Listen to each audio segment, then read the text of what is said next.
Hello, my name is Jake Baldino, and I'm addicted to Forza Horizon 5. Hello, also welcome to what I do here. What I try and do is, after doing the game ranks before you buy, I marinate and think more and just share extra extended and more personal thoughts on games. And with Forza Horizon 5, it's a big one. I've been deep up in that game, a review copy for more than a week now, and I absolutely love it. I also really like the last couple of Forza Horizon games. I just like the way they handle the whole flow. Also, can I just say, it's pronounced Forza. I always see in comments people say, I hate that the way Jake is saying it.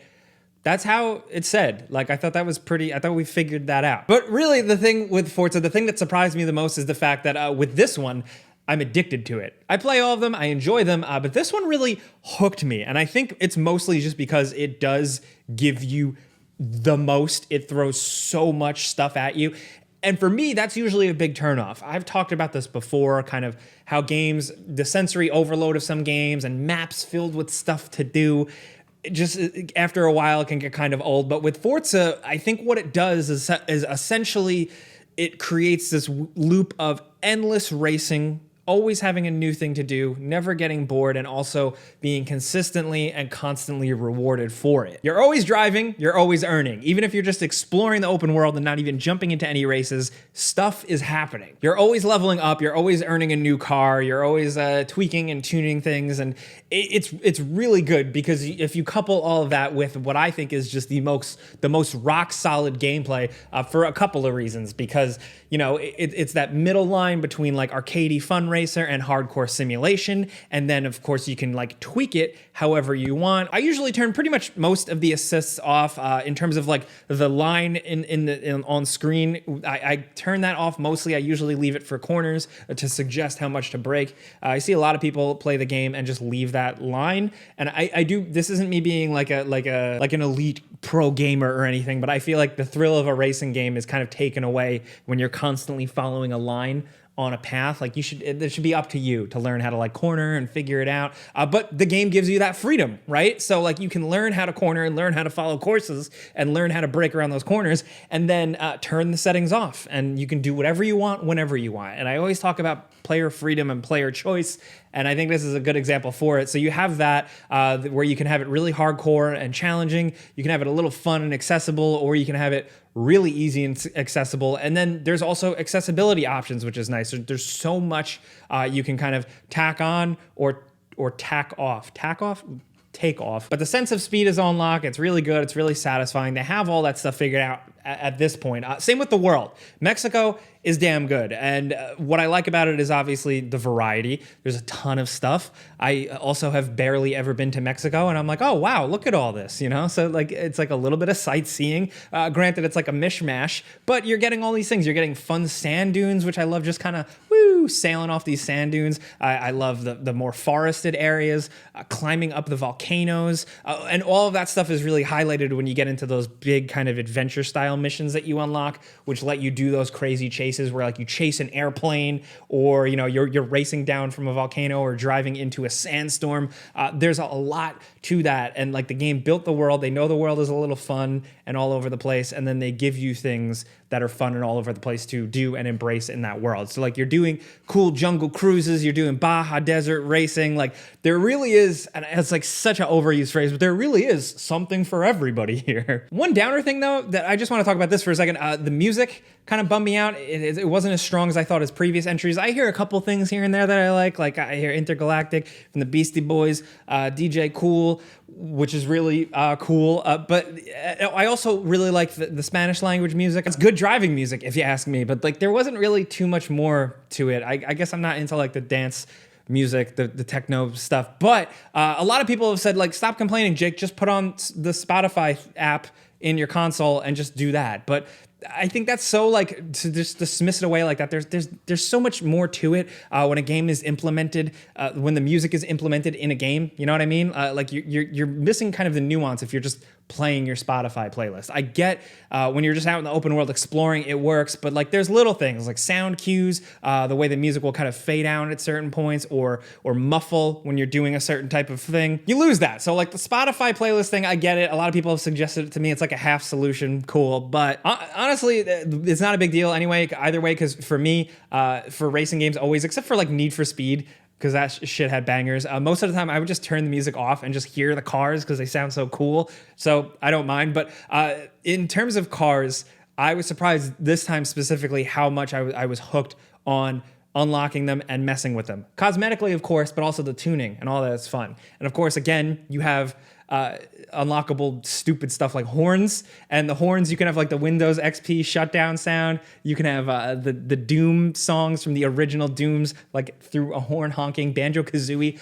there's a lot, and I like that. 4 had a lot of fun stuff like that, but they go all in on that here even more, and they go all in on like the cool fun stuff too, from like a little bit of a story element. Every barn find gives you like a little bit of story and like a little bit of a cutscene, which I really like. The barn finds are also really good this time around. There's like 14 or 15 of them, I think. Of course, I'd always want more, but the way they're handled here is really, really nice. But of course, you know, I was going to mention it. I hyped it up on social media when it was announced. I was super happy. The DeLorean is in Forza Horizon 5. It hasn't been in a Forza game for a while, and it's a really good recreation of it. Full disclosure, I haven't unlocked it yet. I'm so upset. All right, hear my story. Hear my plight. So I was playing the game before it released, and the way it works, the way you can unlock the DeLorean, it's part of a special set of cars in the seasonal playlists. And these playlists, where they're like random kind of objectives, they rotate every couple of days. So within that first chunk of days in the review period, you were able to unlock and earn the DeLorean. Now, as the game is coming out, it's in a different playlist, and you're gonna have to wait a couple more days for it to come back. But during that time, I was playing and I was grinding to unlock it, and for some reason, the questing of it wasn't registering. So I was able to complete some objectives and get closer towards it, but some of it just wasn't processing, and I even ended up losing some points. I guess because I was playing pre-release. I don't know. I thought like I was doomed, but then I saw all these other people, all these other YouTubers and reviewers unlock it, and now I'm very upset because it's all I wanted. All I wanted to do was like unlock that DeLorean, man, and I tried so hard, but my game was busted. That being said, I have been able to dive in deep and check it out, and I love what people are doing to highlight it. So it's technically a 1982 DeLorean, which is interesting because 81 is the year it came out.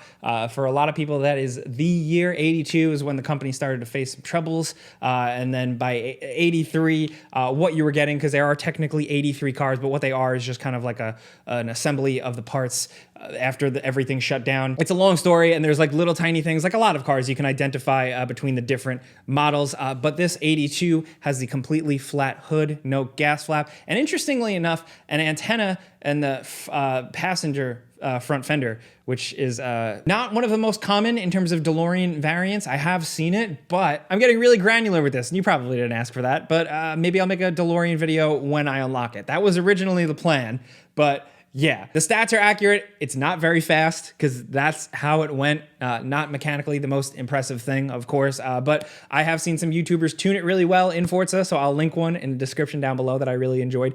But really, the big thing with this is just the fun factor. Like, it's just pure fun, and like I said, it's just always throwing things at you to let you have fun. And if you play with other people, and if you love the multiplayer stuff, you have even more because you're having all these world activities go on while you're racing around. You have your friends. You, of course, have the drivatars, which I still think are like funny and weird. I'll text my friend and be like, your drivatar in this game is an asshole. And then they'll be like, what are you talking about? But there was something I did want to hit on in terms of, every time you play a game, or you play a game you really like, or you fall in love with a game, there's always a takeaway, right? Or at least there is for me. Sometimes it's as simple as just, I put 100 hours into that game because it was so fun, I loved it. Or, hey, that was my first online game and I made some friends from it. Or this game had a story about this and it touched me, or I fell in love with that character, right? Like, there's always something. And for Forza Horizon 5, for me, I think I finally realized that, like, am I like a car person? Do I like cars? I've never been like a car guy, so to speak. Yes,